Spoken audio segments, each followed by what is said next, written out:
I missed that, but Zero has a lot to talk about. So Yeah. shoot. Podcast, by the way. I Hi, everybody. Hi How's it going? everybody.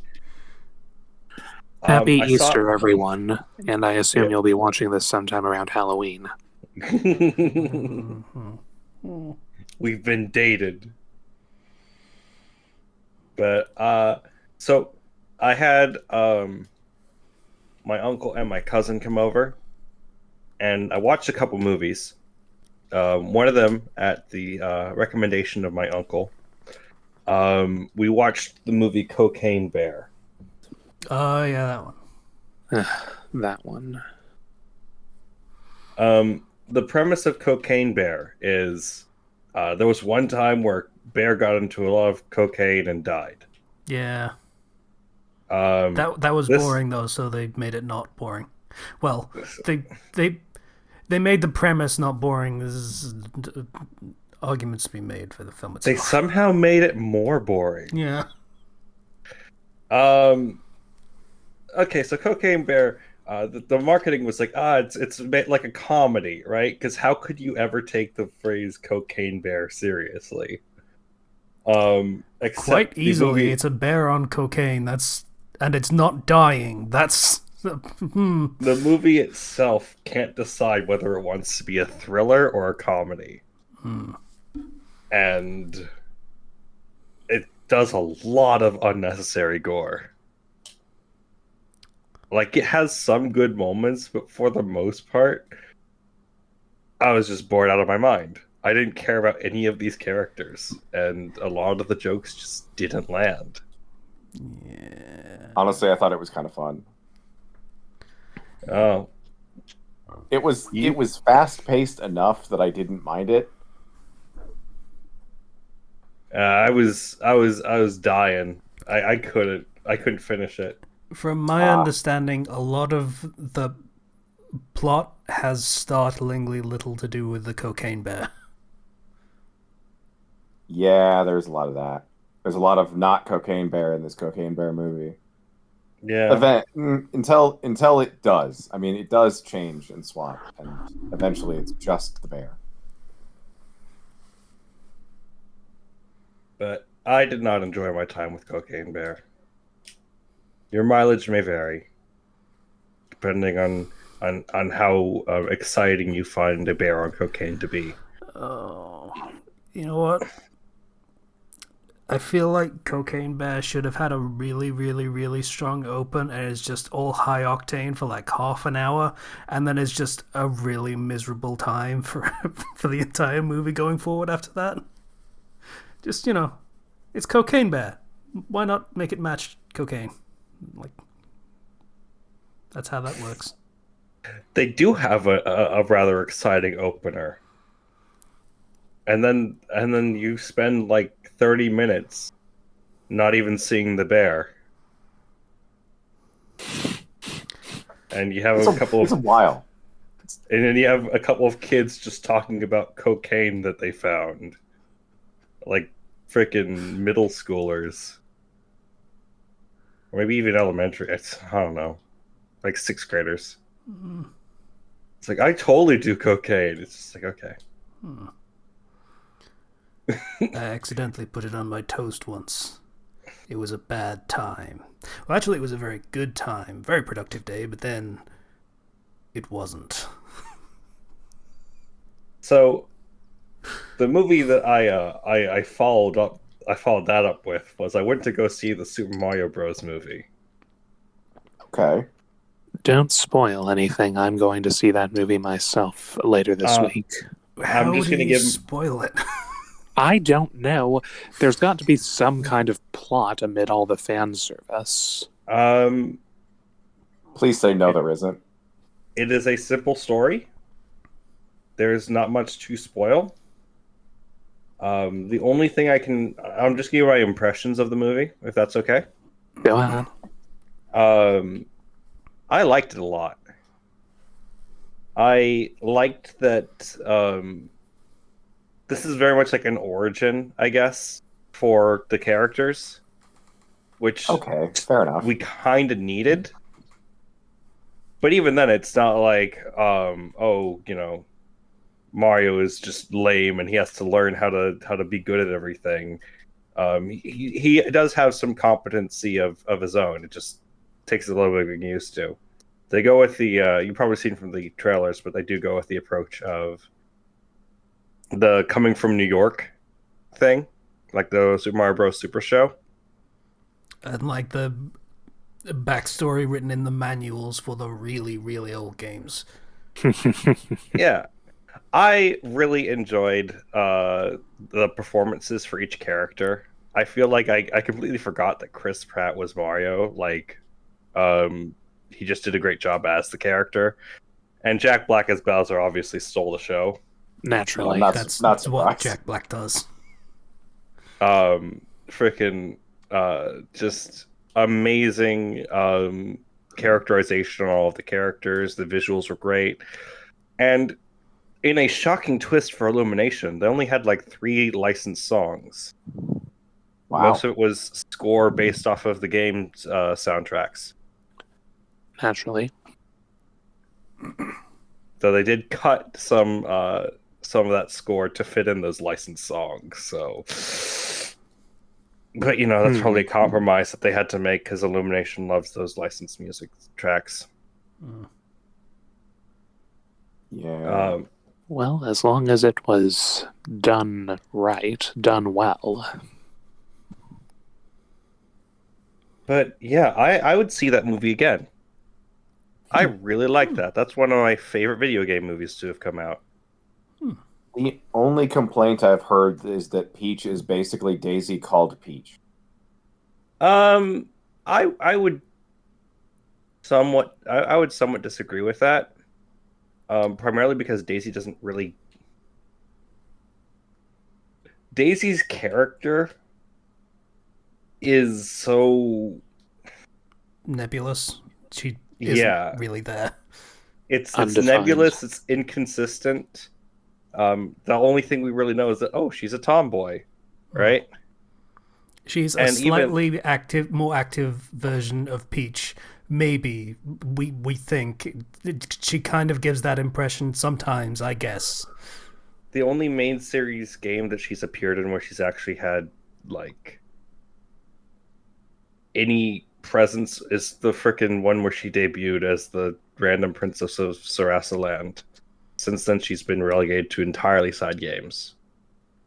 But there's a good reason for why Peach is a very active character, and I think that like from the interviews, they talked about wanting to show that Peach isn't just a damsel in distress. Which, if you actually play a lot of the RPG games, she is typically doing stuff actively to make sure that Mario can succeed and that like she can take action.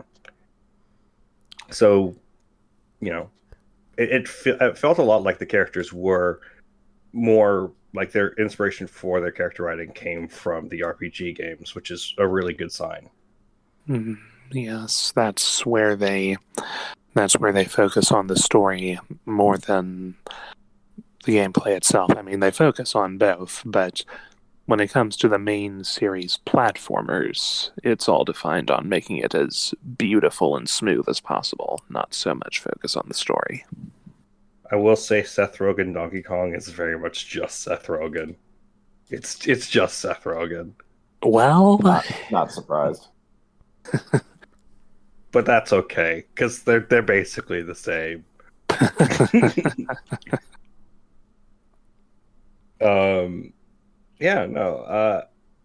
That I would recommend that movie. It is simple. It is good.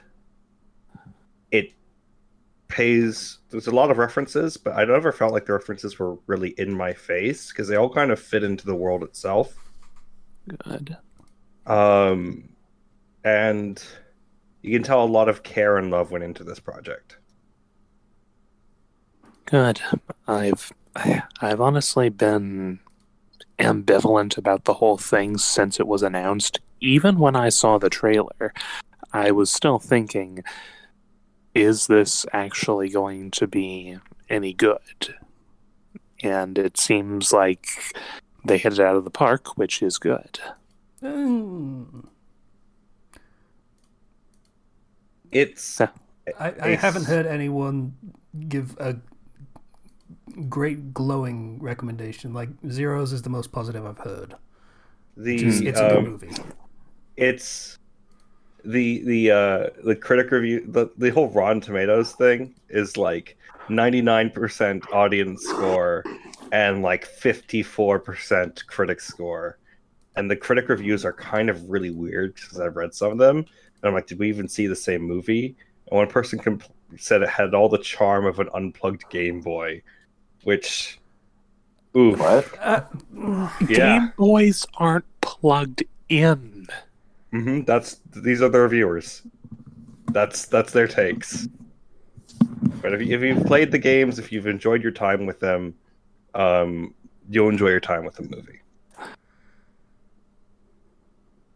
It's not a masterpiece of cinema in the way that like you'll be, crying your eyes out at the end. It's just a good movie. It's a good movie with Mario characters. For people who actually care about having definitive answers to the nebulous origins of these characters. It's kind of soothing in that regard. Well, wait. That's not how Are that you works. Are you saying that we finally find out who Bowser Jr.'s mother is? Of course. No, we don't get there yet. But we do find out stuff about Peach that has not been ever shown before. So Zero, we don't find out shit about these characters. These aren't the same characters. Let's not fuck around here. Mario is at one point he was a plumber, Italian American from like Brooklyn. He is not anymore. He is native to the world in the current game canon. These are not the same characters. We don't find out shit about the canon characters. It's all, you know what? Nintendo worked with them on this. They approved it, so I'm taking it as my canon. You can't stop me. All right. Yeah, treat this.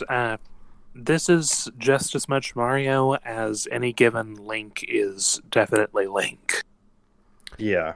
I'd say this is as much Mario as the Mario Brothers movie from the 90s is Mario. Speaking of which, John Leguizamo fucking hates this movie. I wonder why. Luigi in the original movie. Well, I mean, literally, like, there were interviews where, like, they're talking to, like, Miyamoto, and it's like, yeah, last time we didn't really work closely with the people who made the movie, and it turned out like that. But this time we kept in close communication. We were, working together very closely on this to ensure that it, would be something that would be fitting and good. So they kind of crapped on everybody's been kind of crapping on the past movie. So of course John Leguizamo was upset. I mean,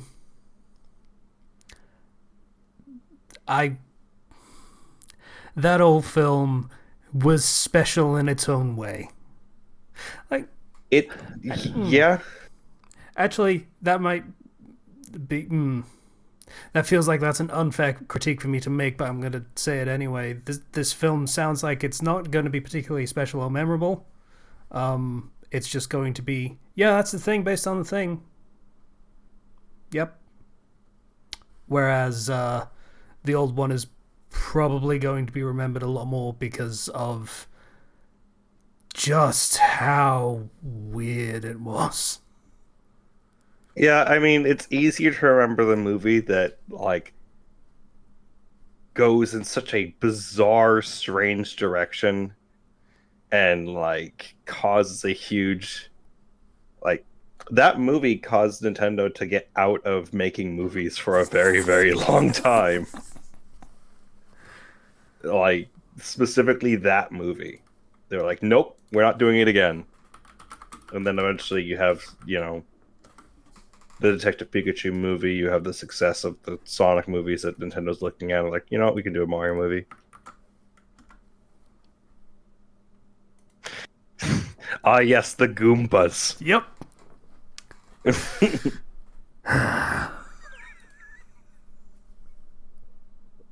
God damn. I'm sorry. Are you serious? Yeah, Yes, that's those the are the Goombas from the Yeah. Goombas. original. Yup. Yep. You've never seen it? Am I missing out on anything good? I mean, good is, You're that's missing out on something wonderfully bad. So, no. I think if a movie is oh yeah, there's Bowser and his Goombas Yep.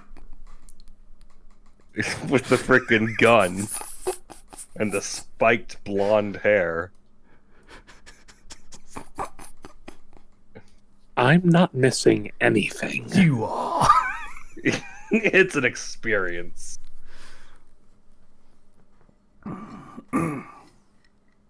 But yeah, I really enjoyed the movie.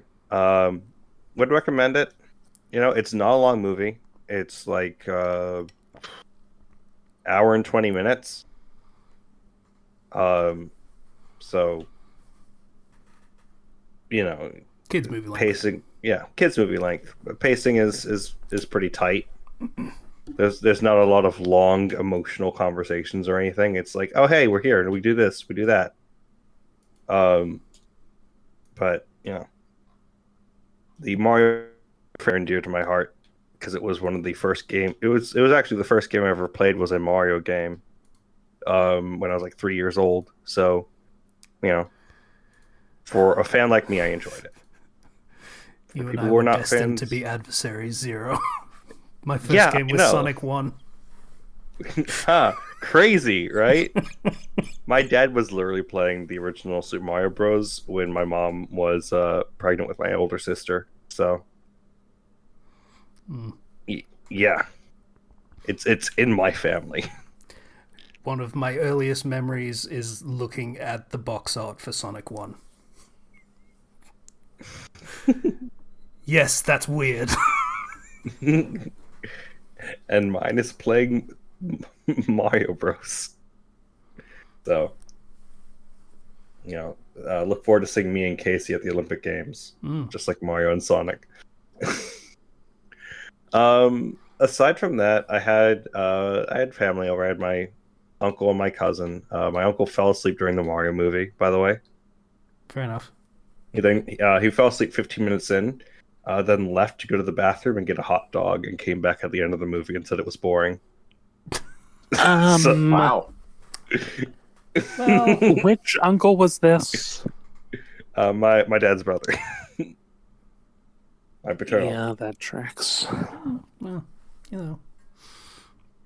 So that was they didn't break anything this time because last time they've ripped the hand towel rack off the wall. But this time they did almost cause a flood in the bathroom that on the second floor that would have caused some water damage to the ceiling of the kitchen. So there's that. Always an Why are adventure. they so destructive? How does it? How? It's just who they are, I guess. I don't know. But we had I had a good time, and I also off the top of my head, trying to think of some. So there was I want to talk about this just briefly, but there was a gameplay demonstration for the Legend of Zelda Tears of the Kingdom. It was like 10 minutes long, which is more footage than we've had up until now. And the game comes out in like May. I was going to say this would be a good time to start showing how the game actually plays. Yeah. So they showed a few cool new abilities, such as the basically the an ability to rewind the time of objects or the movement of objects. So Link can use those to turn falling rocks into elevators to take him up to the Sky Islands. You could use those on like boulders or things that are rolling down hills to roll back up at enemies and stuff like that. I wonder if you can use it on arrows, because that'd be pretty funny. But, who knows? And they solved the durability problem. Basically, when an object is running low on durability, you can fuse it to another weapon or object in the environment. And not only does it restore the durability, it increases it greatly. And you can still keep using a weapon, although one that has now changed into a new form. From the looks of it, it looks like you might be able to fuse things multiple times as well. I mean, that's still functionally a weapon breaking. Just have to, you can just fix it with effort. Yeah. So I'm still not into that. I'd rather just not break at all, but all right. Or I think, you could fuse it beforehand and still have greater durability than it would have normally. They showed off a branch which broke in like 4 strikes, and fusing it to a boulder, now all of a sudden it's completely fine after 8 strikes. So more than double the original durability for one fusion, and that's low durability items. So I imagine that you can pre-fuse stuff to get much higher durability stuff to begin with if you don't want to go through the hassle. To clarify what you're saying, because are you expending a item or material for the sake of getting the durability back for the weapon that you want to use, or are you fusing a weapon with another item and it becomes a different weapon? Because you've said both at this point. It becomes technically a different weapon depending on what you fuse, but I don't know what the limits of that are. They've not really gone into it. Because they do show you can fuse arrows with materials, and those materials then allow those arrows to take on different properties, or do more damage, or become a nice arrow, or become an arrow that tracks movement. Arrows are one and done. Well, intended to be one and done kind of things. Anyway, so I don't know. I don't know if you could fuse weapons with, say, materials, and keep the weapon mostly the same, but have different properties. So I don't know the full extent of that. But what it does mean is that even low durability items can be fused to create higher durability items, and presumably the higher durability items can be fused to create even greater ones than that. Which is nice. They show you can take a long stick and fuse it to a pitchfork to create an extremely long-ranged pitchfork that can poke from 10 feet away. Stuff like that.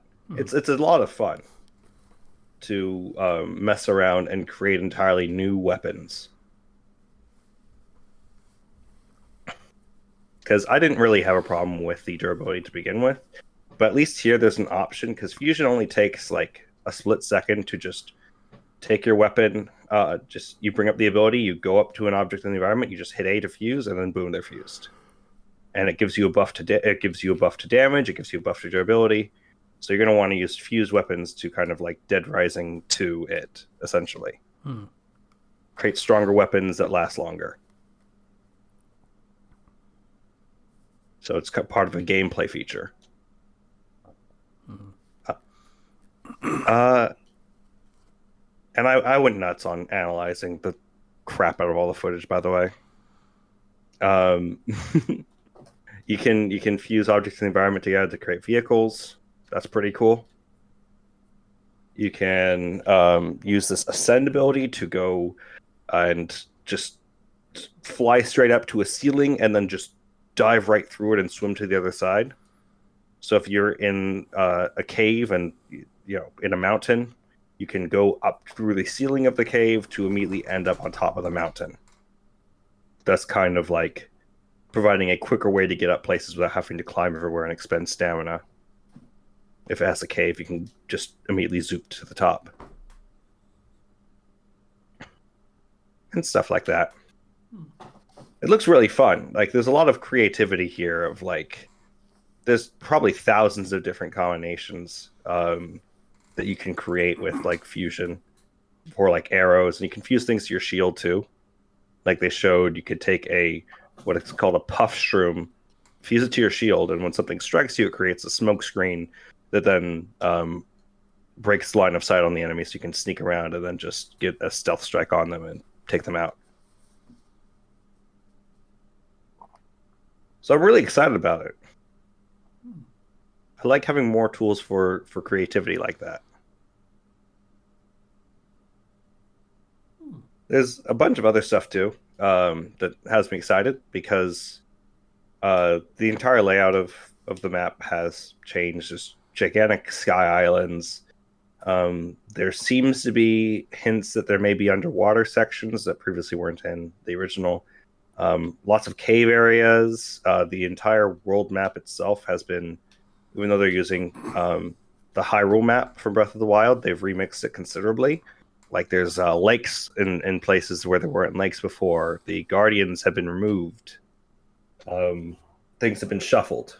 You know, there's now these pits filled with malice that might be challenge areas or such. I don't know.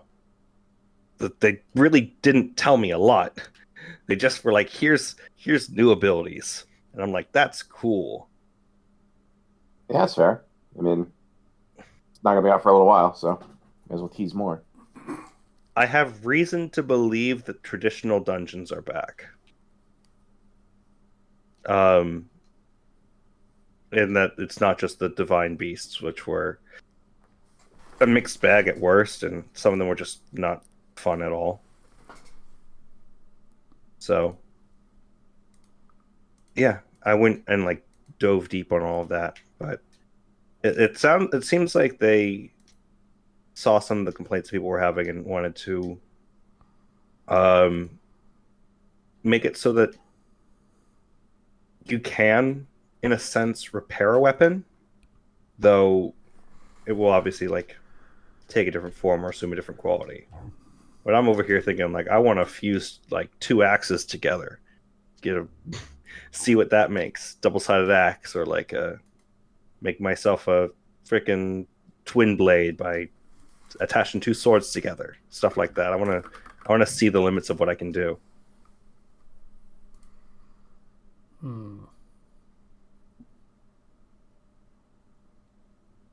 Yeah, I'm definitely. I mean, I'm gonna get it no matter what, but we'll see. I'm withholding judgment. They've spent 6 years working on this game, and obviously COVID happened during that time, so that impacted it. But the one thing that they haven't done is shown like a full-on story trailer like they did for Breath of the Wild. And that they are keeping their cards very close to their chest on this one. Which, for some people, they are getting nervous and being like, oh, it's just DLC. Like, there's nothing actually there. And for others, it's like, they got something big planned. Like, they were so hesitant to even reveal the name of the game because they thought it would be spoilery. Which it really isn't. But it kind of provides some hints. I mean, it takes place after Breath of the Wild, and Breath of the Wild Kingdom's kind of fucked, so it would make sense it would be crying currently. Yeah, Ganondorf is back. Shocker. The thing that you fought at the end of the thing that you fought at the end of Breath of the Wild was a manifestation of his malice, but it wasn't the actual body that was sealed beneath the castle, which they discover in Tears of the Kingdom, according to like the first bit of footage they ever showed. And then that freaking corpse Ganon is coming back to life like an evil lich. So that'll be interesting. Yeah. All right. Yeah.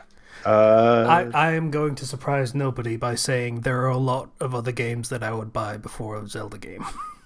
And Yeah. finishing the previous one would probably be a starting point before I would even consider getting this one, and that's probably not going to happen. So,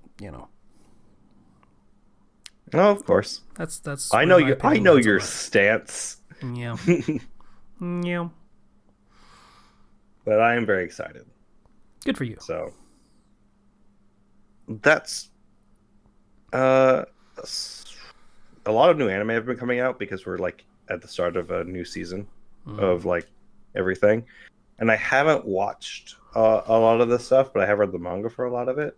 But I just recently watched the first episode of um it's the Megumin show basically from Konosuba. Oh yeah, okay. It's like God's blessing on this wonderful explosion or something. It's a God's blessing on this wonderful world. And I love it. It's just so charming. It's the prequel to Konosuba from Megumin's point of view in her crazy crimson demon village where everybody's a chuny. And she's trying to pursue the path of explosion magic, which everyone laughs at because it's completely impractical. I mean, it is. So That sounds they're odd. not wrong. That sounds like an odd opinion for the Crimson Demon clan to have. Like They like to do a they like to do a though. Why would they look down on big explosions and shit? because you can only do one big explosion versus a ton of other different flashy attacks and special effects.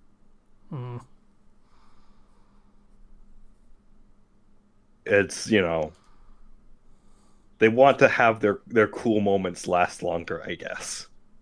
Yeah. I feel like that goes against the spirit of being chuny. Like you want to go all out all the time and be super extra special. Look at the really really really really really cool thing I can do. It's way better than your really really cool thing. My power is to... Oh, wait, no, I'm actually contradicting myself if I say this, but my power is to have all the superpowers, I guess. Fair enough, that's actually a good contradiction. That came out entirely accidentally. They're like, if you want to master explosion magic, it has to be the only magic that you pursue, versus having all of the other powers. So... I mean, it kind of does, but at the same time, she's only causing problems for herself by the way that she stats herself out. Like, she could do better with it, but she actively chooses not to. So, I don't know. She thinks it's the coolest magic ever. That's fair, but she also decides, hey, I just want to make it stronger and not make myself able to cast it twice. Or walk after casting it once. Oh, but it's Konosuba. It's good. It's really funny and it's really charming. So, recommendation for that for me. But spellbinding, that's it. One might say. That's it for me. I did a thing. Yeah. Woo! What'd you do? Oh, you actually, I did have a question I wanted to ask. New anime season. Are we getting more Jujutsu Kaisen yet? I'd have to check. I don't watch Jujutsu Kaisen. Let me see. Well, for one thing, watch Jujutsu Kaisen. For the best and most depressingly real adult in existence, in the form of Nanami. Just the teacher. Yeah. Yeah. I've seen enough gifs. I've never seen the show, but man. When you walk down the aisle of the supermarket and see that your favorite bread is no longer on sale. Next season starts in July. Next season what? July. Yay! When you see all the little things that you love disappear from this world, that's when you know you've become an adult. Don't. Watch the fucking show, it's great. I don't know if my heart can take it.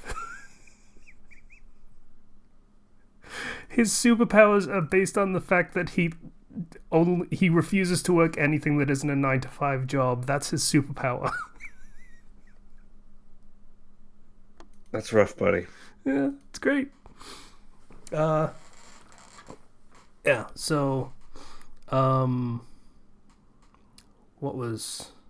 Oh yeah, the thing I did. The thing that I actually did a thing. The thing was I did a couple of things. I finally started actually playing Sonic Origins. That's a pretty good package, as it is. Mm. You know, it gonna get the one thing that really stands out of the way first. Whoo, does it hurt not having those songs for those 3 stages in Sonic 3? Yeah, that's what I've heard. The replacements are not up to par, and some stellar music replaced with some subpar music really kind of fucking hurts. But I hear you can mod that back in, so yeah, that's a good package. I like it a lot. I like that they added more than just the same 4 games that they usually do, which is usually the complaint of like, hey, it's just Sonic 1, 2, 3, and Knuckles, and sometimes CD again. In this case, they actually did add some extra stuff. You know, with you can play as almost any character in any of the games. You can't play Knuckles in Sonic CD, which is, I don't even know what that would be like, to be honest, because that game is all about speed and Knuckles is kind of slow. Unlike Sonic, he doesn't chuckle. He does, though. Like, Are you saying that the song lied to me? It did. Like, he says he doesn't chuckle, but he totally fucking does sometimes. Like, I'm smug rival guy, but that's a chuckle. That's what he was doing. So, you know, it's a lie. Yeah, but they also added stuff like a mission mode and stuff, which is kind of neat, of just like little challenges in each of the stages. I forgot how much I hated Labyrinth Zone. Like, that is the thing that everyone hates about Sonic 1. I forgot how much I hated it, and I feel like I hate it even more for some reason. I don't... Like, I know those games back to front, and somehow it feels more difficult now and more cheap than it used to. I don't know why.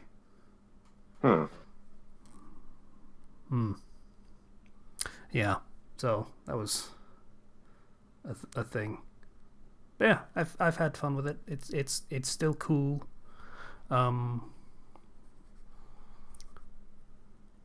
And I played another thing as of a couple of days ago.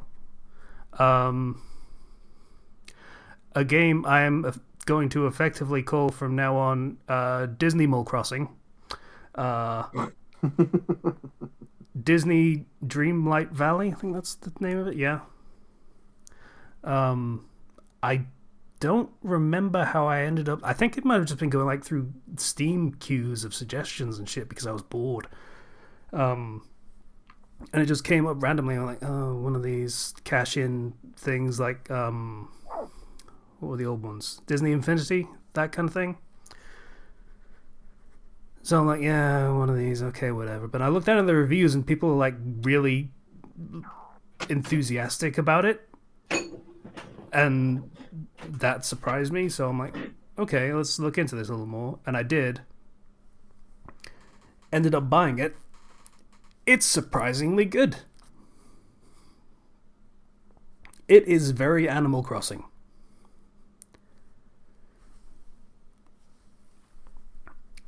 Like, the entire conceit of the game is... Oh, God.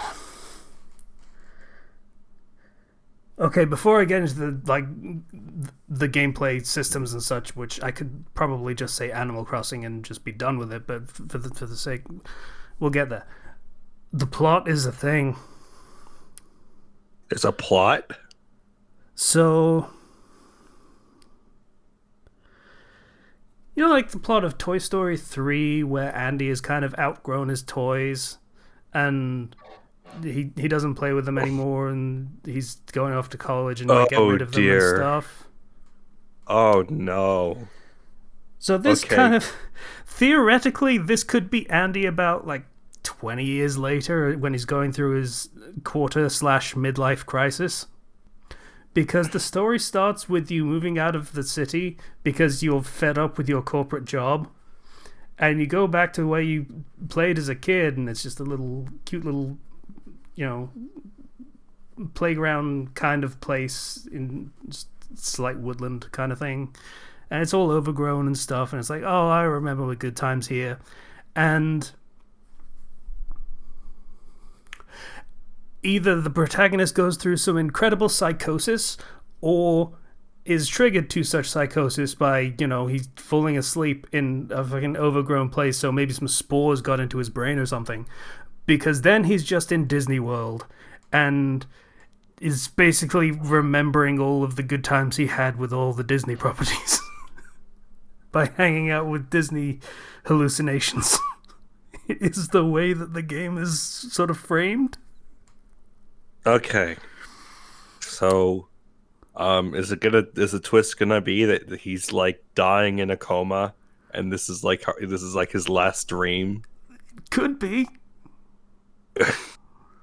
Uh, Yeah. hmm. So, yeah, that was an unexpectedly dark and real introduction to the game. That doesn't sound like a plot set up for kids, from my perspective. Like, that just hits all of the buttons for I am an old person now, and I miss the things I'm nostalgic for. So yeah, that was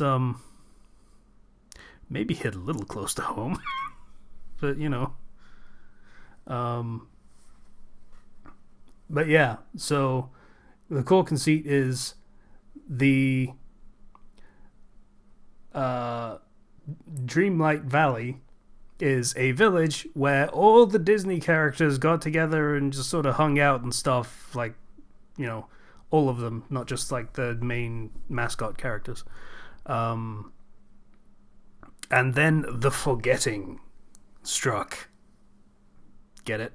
The forgetting, because you've forgotten all the whimsy and innocence. You get the idea. Yeah.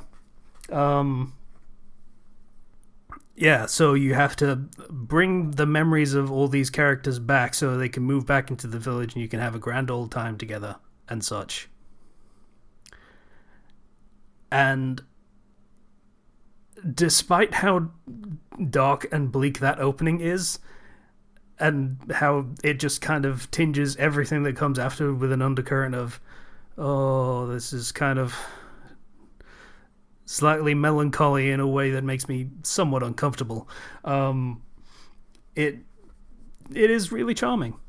Like a lot of the way the game is set up is just you hanging out with these characters and doing the Animal Crossing sort of tasks and things, side quests and such things, bringing more people into the village and all that kind of crap.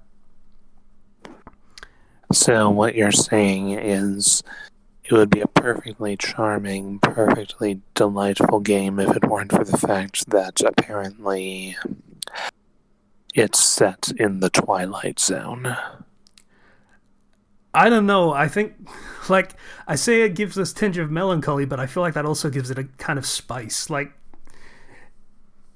if this was just sort of, hey, we're going to Disney Town and all these characters are here and they want to invite more characters here, it'd exist, but it would feel like one of those games where it's literally just going to Disneyland and you can see all the mascot characters and everything, and it's like, okay, whatever. But with it adds pathos, I guess you could say. Yes, I do see how that could improve things to an extent. I'm depressed and I want to live in my memories for a little bit. Leave me alone. I want to hang out with fucking Maui and Donald Duck and shit. Believe me, I understand that feeling. I've been having that feeling for as long as I can remember.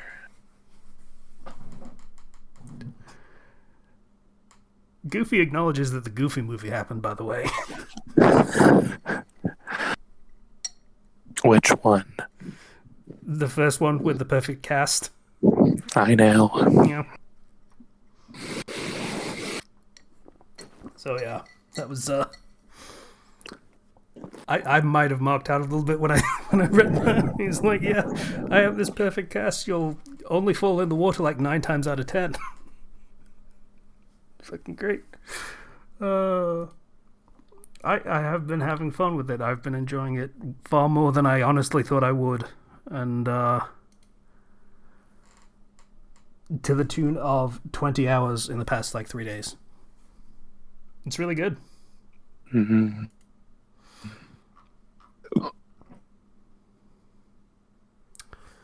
Yeah, so that's pretty much what I've been doing for the past couple of days. Sounds like an adventure. Quite. Yeah. How you doing, patient? How's it going? Largely all right. It's a very quiet Easter for me. My family and I celebrated yesterday since my brother has to work today. That's fair. Yeah. There wasn't a whole lot of celebration going on at my house. It was a lovely dinner. My mother made steak and German potato salad, and my sister made deviled eggs, and I made chocolate delights. Nice. Yeah, so that was all good. And the Was past there couple of... anything? Sorry, go was ahead. there anything special at the church? What were you doing for that? Unless you plan to get that later, of course. No, the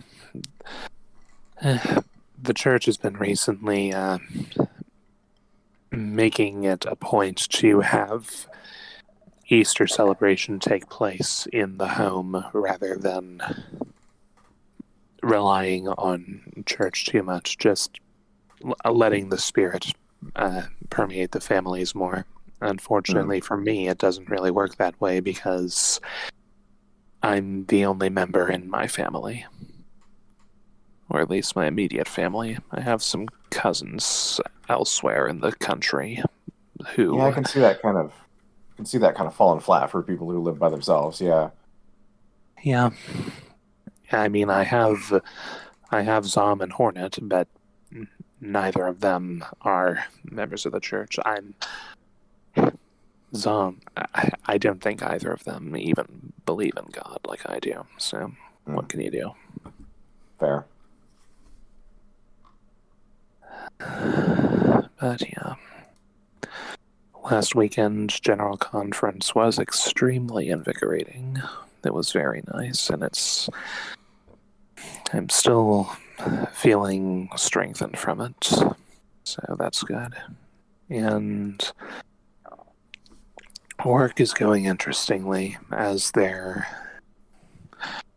still working on finding a replacement for my manager. And the bank is slowly changing its focus to be more sales-oriented. Hopefully, it's not going to keep going to the point where it's as though I never left my old job, but we'll see what happens. That would be less than ideal. Yeah.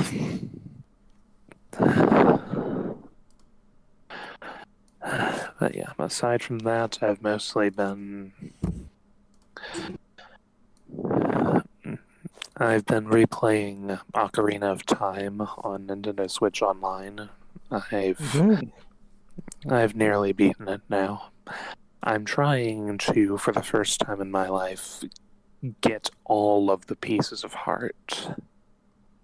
Do you not do that? Sorry? Do you not normally do that? Well, I mean, I didn't really hit my hardcore collector streak until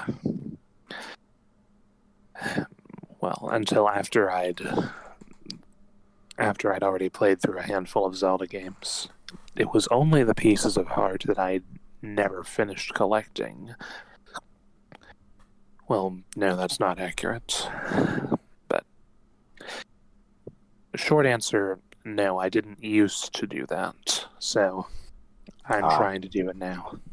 Yeah, I guess I've never really seen that as a collection thing. It's always just, no, I want more health. Well, it comes to a point where you have to go out of your way a lot to try to track down every single hidden heart piece in the game. Yeah, that's fair. At this point, I believe there are only 10 left for me to find. Yeah, collecting every heart piece in the game is something that I think I rarely do. But like it, depending on the game, it can be either a very fun experience, or it can be like,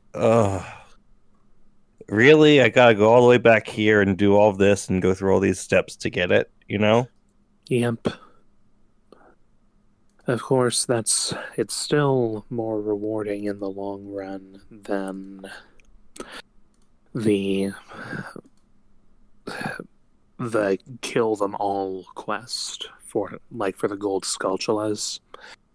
I mean, the first 50 you get good rewards, but once you've killed all 100, by the time you get to the point where you're getting infinite rupees whenever you want, you're to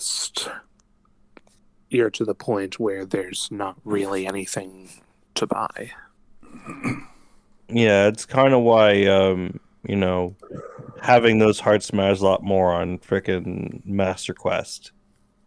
When it's more difficult, then you need that health a lot more. Yeah, fair enough. I mean, I'm still largely... I wouldn't say unfamiliar with the Zelda series, but I haven't played it as deeply as some people. I've played Majora's Mask, Ocarina of Time, Wind Waker, and Twilight Princess to completion in the past. I have nearly finished the Minish Cap. I have started Skyward Sword. Okay. I would also recommend A Link to the Past or the 3DS remake if you can get your hands on that. A Link Between Worlds. Those are both good. There's also they're adding to the Switch Online library the Oracle games, Yes, which are classic. Yeah, I've heard nothing but good things about those. They just have one very weird mechanic that was experimental at the time. So for those who don't know, Legend of Zelda Oracle of Ages and Oracle of Seasons, they tried a Pokemon thing where they had two different versions. And then by completing the game in one, you'd get a password. And using that password, you could put it into the other version of the game, which then unlocked a kind of a third final route and the true final boss of the games. That sounds like the worst. Yes, it is the worst. It is actively the worst. Which is why they never did it again. Because, spoiler alert, the true final boss is Ganon. Yeah. Spoiler alert, the true final boss is rampant capitalism forcing you to buy 2 copies of the same game. Yeah, no, it's actively bleh. I mean, maybe give them the benefit of the doubt. I mean, considering that they tried it out once and never did it again. Yeah, it was old Game Boy Color. No, no. I'm not giving benefit of the doubt for this one. This is we saw Pokemon try 2 versions thing, and we decided, hey, some kids are asking for both copies of this game. What if we made that like semi-mandatory? And the guy in the boardroom is like, nice, you're promoted. There are obviously differences between the two games, but honestly, if you were to just frickin' combine them all in one package, no, but like do an Oracle's remake that just took the best of both games and had the final ending, nobody would complain. Nobody would miss the frickin' dual release crap. It was such a wonky way to try to do it too. So, yeah.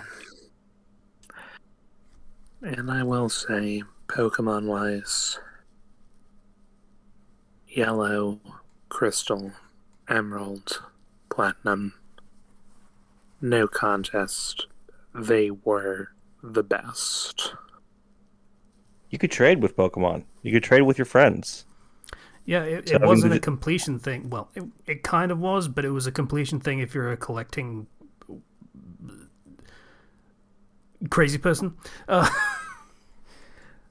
Like, there was no realistic expectation for you to actually go out and get every single Pokemon. You could, but there wasn't really an expectation that you would. To the point where there is only one thing for it, and it is basically a certificate that says, hey, you did the thing. But yeah, putting the real ending behind buying both copies of the game is just... Yeah. It is something that I don't really like. I remember there's a recent thing where Fire Emblem Fates had the two versions, God, yeah, it did. but then to get to the third version, you had to buy it as it was DLC. The true, the sort of quote unquote true ending, the one in which you don't side with either. But because the eShop is now down for the 3DS, unless you have a special cartridge that has all 3 routes on it, which was the limited edition cartridge, you are not going to be able to play that ending. Yep. You effectively can't finish the game anymore. Yep.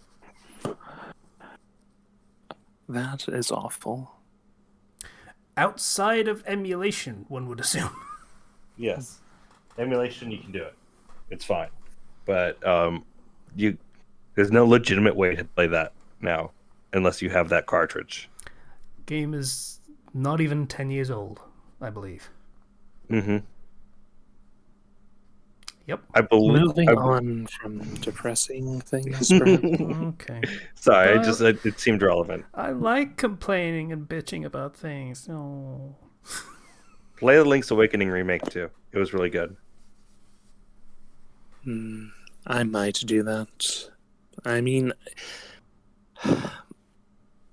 the whole thing with Zelda games, I don't like that every single game ends with a goodbye forever between friends. And that they are seems to be... adventures.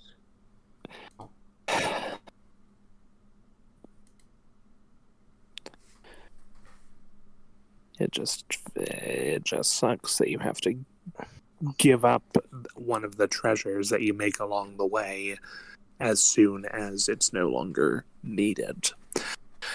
One second. Okay. Sorry. I will say there are a few exceptions to that. I know for a fact that the original like Zelda and Zelda 1 and Zelda 2 is a direct continuation. And there are a few games in which they are direct continuations. For example, Phantom Hourglass is a direct continuation of Wind Waker. Yes. But you still say goodbye to the King of Red Lions at the end of Wind Waker. Yeah. But, that's kind of life, isn't it? Say goodbye to people, make new people. Isn't it? Not always death. Sometimes you just part with people. I've parted with a lot of friends in the past, and I've made new friends. No, it's not the I, parting that I can kind of take. get what Patient's going for. It's like, yeah, you're separating. Why? Hmm. It, Why are you leaving your friends behind? We don't know what happens after this, except when there's like you say, sequel games. But like, what's the motivation for leaving the people you care about behind and just kind of fucking off? What is there something elsewhere, somewhere you need to be? Why? There is a pretty solid reason why in Wind Waker, um, and that is I don't want to talk about it because I don't want to. Give the spoiler. Patience Yeah. played it, and I'm never gonna play it. So Well, like the entire thing is, you're parting with the King of Red Lions, who somebody by any normal lifespan should already be dead, and the parting is his sacrifice of being like, we're going to bury the past. I'm part of the past here. Me and Ganon, we're staying down in our old Hyrule, and then the future is yours to create your own new Hyrule and find a new land for us.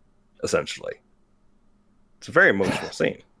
Okay, like I didn't see before why his sacrifice was necessary, but when you put it that way, when you say he's actually been around for a very, very long time, yeah, I could understand just wanting to finally rest now that he's finally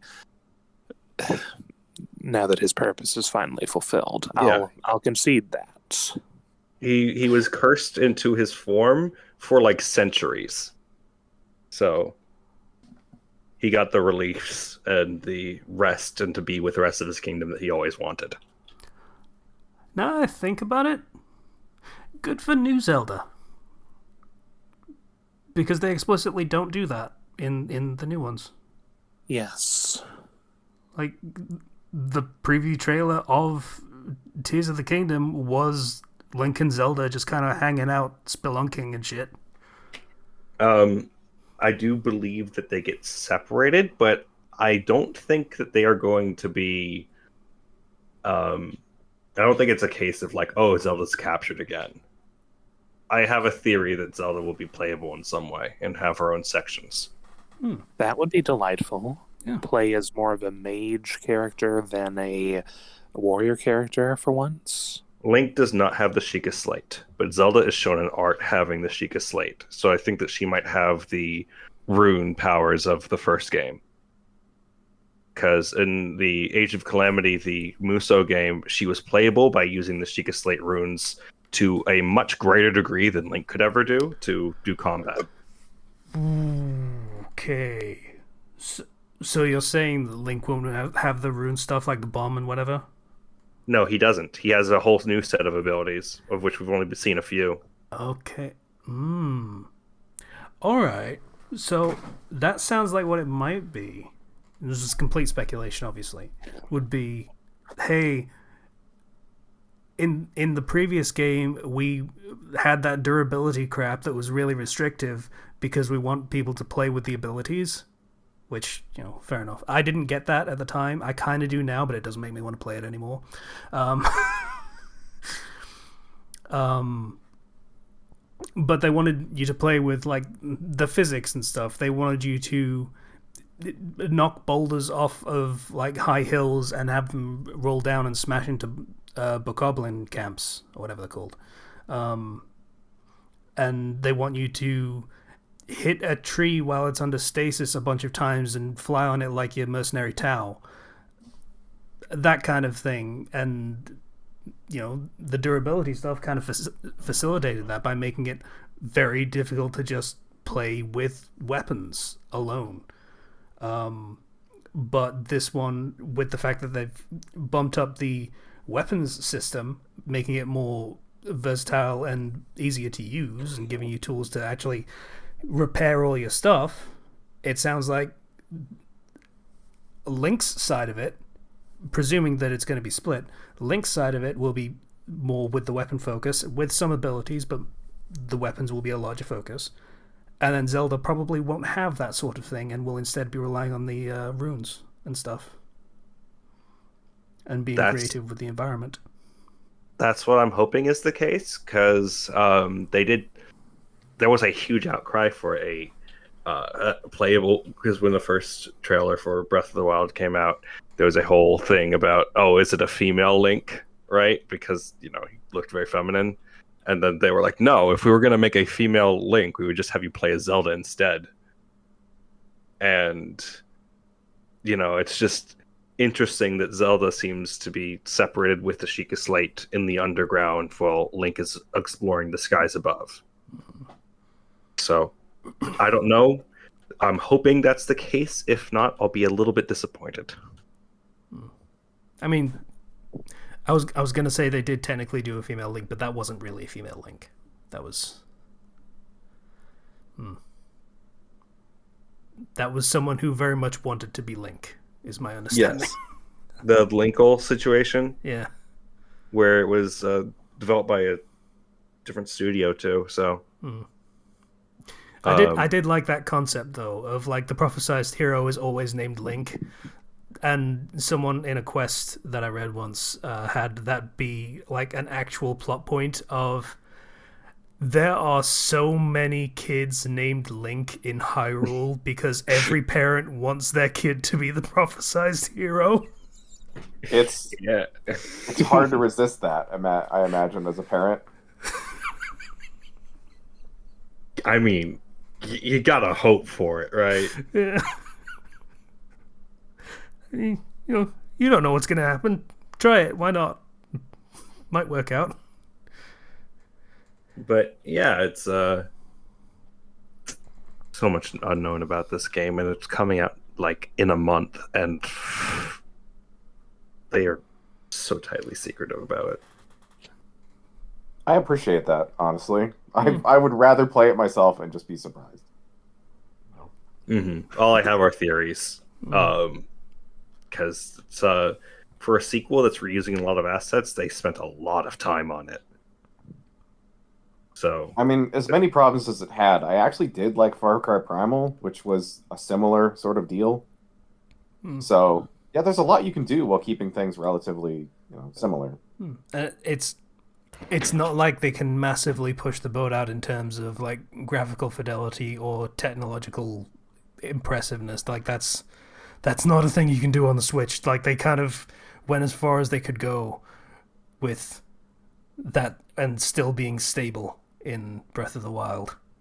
The game does seem to be running smoother, though, funnily enough. Just from the gameplay they showed. But yeah. You can drop off a sky island and just fall below.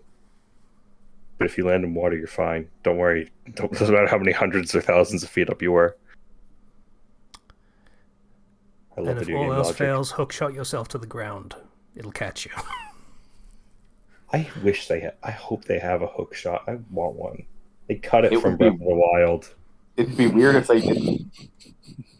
This would be Most the ga- game to bring it back. Yeah, most games have that, or most Zelda games. I mean, heck, they're bringing back Redeads Oh, from great. the old games. Yeah. Awesome. That's what we needed more of. They're having a lot more enemy variety than they did in the last game, which is good. Did they really have to bring back the hump zombies, though? Really? Oh, yeah, no, they brought him back. As soon as Ganondorf wakes up, he's like, wait, where are my zombies? I need to harass Link with them. I need to traumatize Link with them.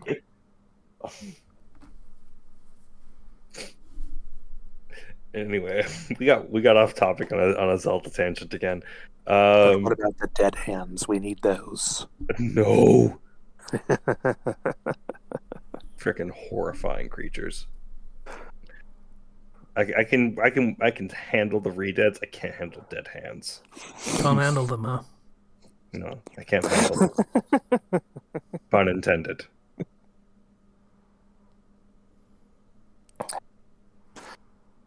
Well, if we're just going to finish up my turn here, then the only other thing I've been doing is helping with some writing. I've been helping the author, your teammate with Platinum Pirate, Pokemon Gen 4, and One Piece crossover. It's coming along nicely. Next chapter is going to be a quite climactic battle. Also helping with a One Piece self-insert story, Little Iron Giant Reforged, by Maximus Max. And I am helping Max with another story that he has recently started as well. Just a sec. Not that one. Yes, okay.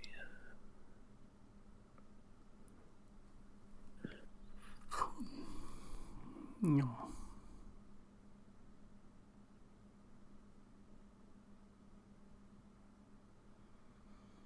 What's it a story of? Like the series, I mean.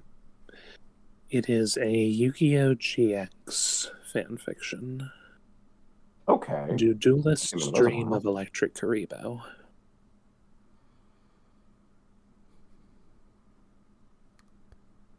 The premise is that an android sponsored by Kaiba Corporation, disguised as a human, is enrolled into Duel Academy.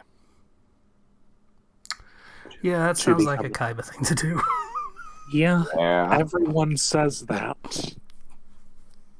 Everyone says that. Yeah. Kaiba's a very strong character, and everyone has a strong grasp of what he would do.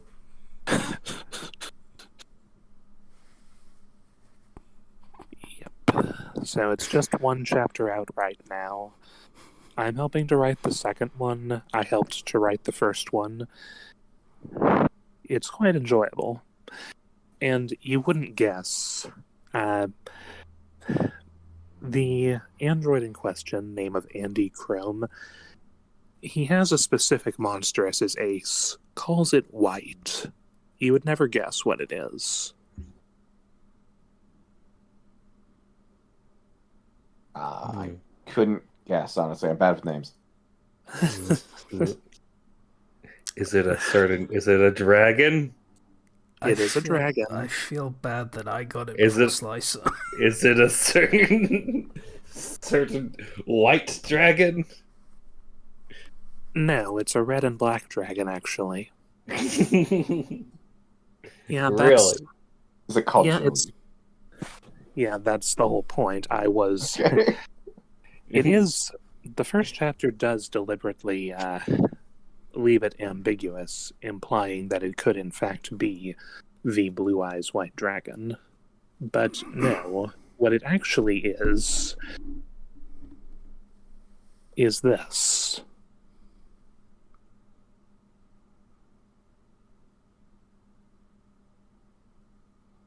That is a card. Oh. Huh. Okay.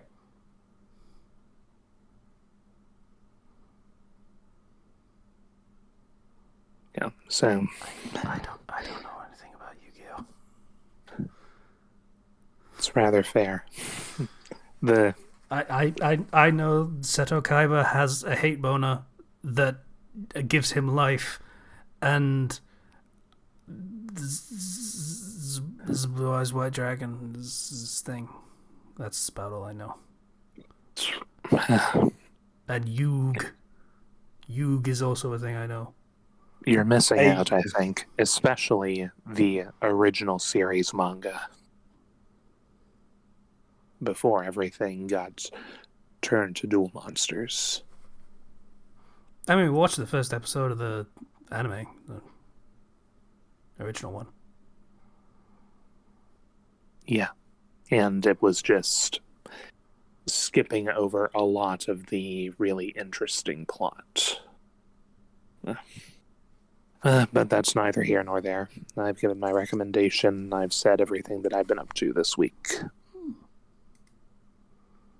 So that's how do Sizer? Hmm? How do All I you? heard was how. Okay, it's going well. This week passed pretty quickly, honestly. Work was fine. My one of my coworkers last Friday, they were going to come back from Detroit, I think, or somewhere far away that they had to fly back for. And then bad weather hit, and they were delayed until like Thursday. So I spent most of this week in the lab by myself doing three people's worth of work. So that wasn't great, Mm. but got through it. Wasn't that bad eventually. Uh, usually so tired when I got home that I just kind of like lazily watched stuff. I found there was a season of Brooklyn Nine-Nine that I hadn't seen before because it came out after I stopped watching the show or having access to the service that I used to watch the show on. So it's pretty good. It's I think season 8 of Brooklyn Nine-Nine. The first thing it starts on is a season or an episode about the downside of COVID and being in a mask and social distancing and stuff, and then like goes hard on cop reform, which is it's an interesting take on things. Honestly, they've spent pretty much the entire show just not focusing on any of that. It's just focusing on the humor of the characters in the show. So it Uh, would, given when that would have come out, in if it's doing shit about COVID, um, that makes sense as a thing that they would tackle. yeah. Yeah. It I The state of things have been bad enough for the past several years, well before COVID. So It it, the, it, the it, it hit a it hit a particular tipping point not long that's after fair. COVID started. That's fair. The possibility of focusing on law enforcement in that viewpoint Wacky was always hijinks of a there, police but now it's department is not going to play well in after, let's say, mid 2020. So yeah, yeah. So that was surprising to see because, as I mentioned, it's always been a possibility. But I respect it. There's only 10 episodes this season, as opposed to the standard. I think like between 16 and 20 or something like that. See, the previous seasons are way longer. yeah, I mean it Uh, was sitcom weekly. yeah, but they're wrapping up. I'm on like the second to last episode, and like several characters have mentioned they're quitting or moving on to different careers. So like they're hard setting up an end for the series. So Scrub that makes style. sense. Yeah. Yeah, pretty much. I mean, it makes sense. Like especially in there's other places they can all take their careers, so it makes sense. But yeah, that's been pretty fun. I also started Eureka. I only got like 2 episodes into it, but it's pretty fun. Oh That's the one yeah, where the I remember U.S. that show. Marshal comes to a town full of quote unquote geniuses and has to eventually be their sheriff after some bad things happens to the previous sheriff. Yeah, that was a good show. I enjoyed that show That seems fun. for a while. Yeah, yeah, there is that. It's like 6 seasons of 23 episodes roughly each. So that's a lot to be a Monster of the Week style show. It Essentially. doesn't stay Monster of the Week. There are plot lines. Oh, good. Okay, that's good. The problem comes in with how some of the plot lines are not very fun. Oh, yeah. The only problem I had with the first 2 episodes was that his daughter is the most early 2000s teenager I've ever seen. I forget her completely. She's just annoying and rebellious, and that's her entire personality is annoying rebelliousness. Oh god, I remembered why I got uncomfortable. Okay, yep. Alright. Yep. Okay, yep. I remember the reason I kind of stopped watching that show. You will get there. Fair enough. Yeah. It is good, and you will know when you get there. But it is good. Good to know. I'll keep an eye out on that. It's good, and yet you stopped watching the show because of it. It is an enjoyable show, and then there is a tipping point when things happen, and it starts becoming a very uncomfortable watch. Yeah, that makes sense. I'm morbidly curious now. I mean, it's a show where in the first episode, someone makes an anti-gravity machine that explodes with the force that you can see the mushroom cloud from across town. So I only imagine the wacky, insane inventions are going to go up from there. Oh yeah. So someone is going to meet an alternate reality version of themselves, and he might marry his alternate daughter or something. I don't fucking know. Oh dear. I'm gonna So stay quiet yeah, on that. fair enough. Fair enough. So let's see. Aside from those things, I finally had a chance to like actually relax this weekend, and I was invited to a board game day yesterday where we played more Kingdom Death, which I've mentioned before. It's essentially Berserk the board game, only the ballot ceremony part. Yeah, it's a very grim universe. You wake up in a world of endless darkness, and there are stone faces beneath your feet. You have a lantern, and that's it. And then a giant lion attacks you, and you have to fight it and win, and that's the tutorial fight. Yay. Usually, you die. It took us 3 tries to kill the first fight, or the first lion. Did So, a second line come out after? no, thankfully. The first weapon you find is a shard of the stone faces beneath you. It's called Founding Stone. And you can either fight with it, acting as a bad dagger, essentially, or you can throw it, and it automatically crits. So it's just a guaranteed point of damage, and sometimes you can harvest materials from the monsters if you get a critical hit. One of them is, of course, the lion's testicles, which you can make a frenzy drink out of. It's a wild game. It's great. So, yeah, we played that for, I think, 13 straight hours. It's a really fun game, and you can make full... I mean, you're supposed to make full campaigns out of it, because after the fight, you go to... you find this shining monument of hundreds of lanterns, and you essentially turn that into the center of a settlement. And every time you fight a monster, it's a year in universe where you have to go on the hunt for food and materials and supplies to make weapons, gear, food, etc. So yeah, it's pretty much slowly build up resources until a what is it? It is essentially a beetle knight that can draw his sword so fast it lights the air on fire. And that's your wake-up call of, oh, there are much scarier monsters than just lions and screaming antelopes here. So, very fun. Okay. And, yeah, What's this game again? Kingdom Death.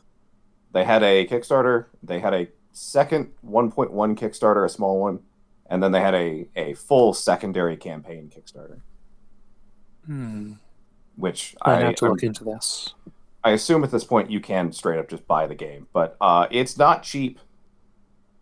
It's very expensive. I think the first game to get everything is like $800. Excuse me?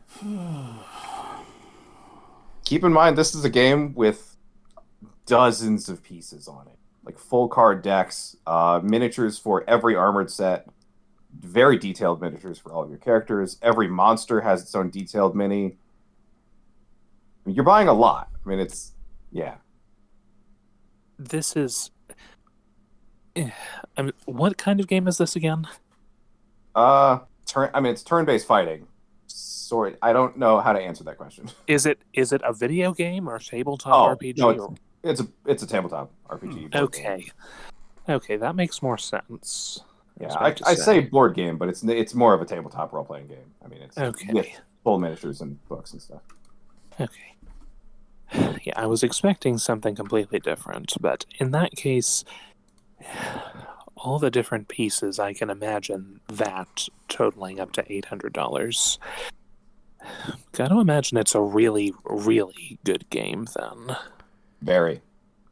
It is brutally difficult, but it's one of those games where the more you play it, the more passive bonuses you get. So even playing and completely dying and having a ruined settlement, that still counts. So your next settlement will be you start with one more person, or everyone starts with a baseline of 1 strength, or something. Interesting. So yeah, that was my whole day yesterday. It was very nice. Hmm. And today I'm just doing laundry and resting because my throat hurts from talking so much. Resting is good.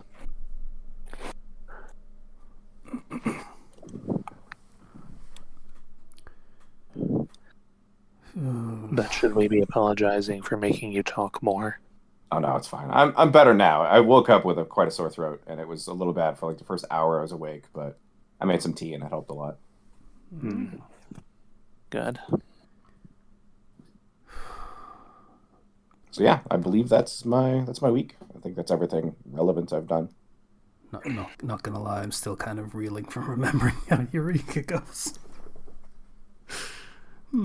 Yeah. Okay. I think that's everything. Zero.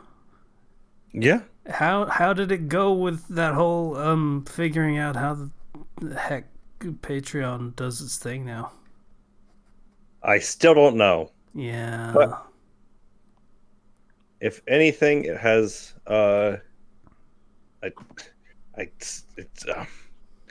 I've looked. It's just like changing it on me. So we'll just give shout outs to our active patrons. Yay. So thank you to our patrons who donate to us on Patreon every month. You guys are awesome. So thank you to Rio Hitsia 21. Thank you to Sailor of House Thunderbird. Thank you to Vale.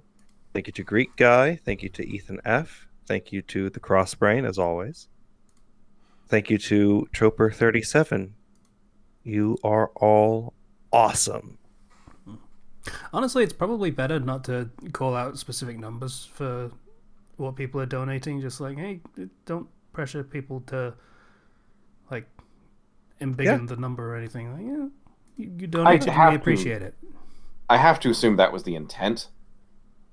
As if there are different tiers to support, I understand that they should be separated based on that, because I mean people have like entire slides in the last parts of their videos on YouTube of their different tiered supporters. So yeah, I think that's okay.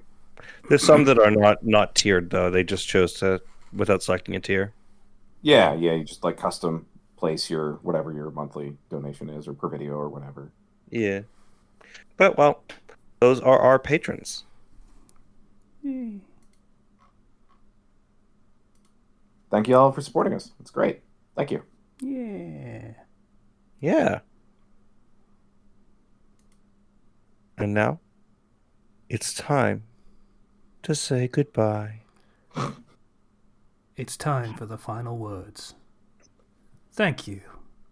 Thank you for listening to this podcast. Why did I decide on a Nier Automata reference? I don't know. I can give you another one though. Congratulations. Congratulations. Congratulations. Yeah, Discord link in the description, Patreon link in the description. Bye everybody.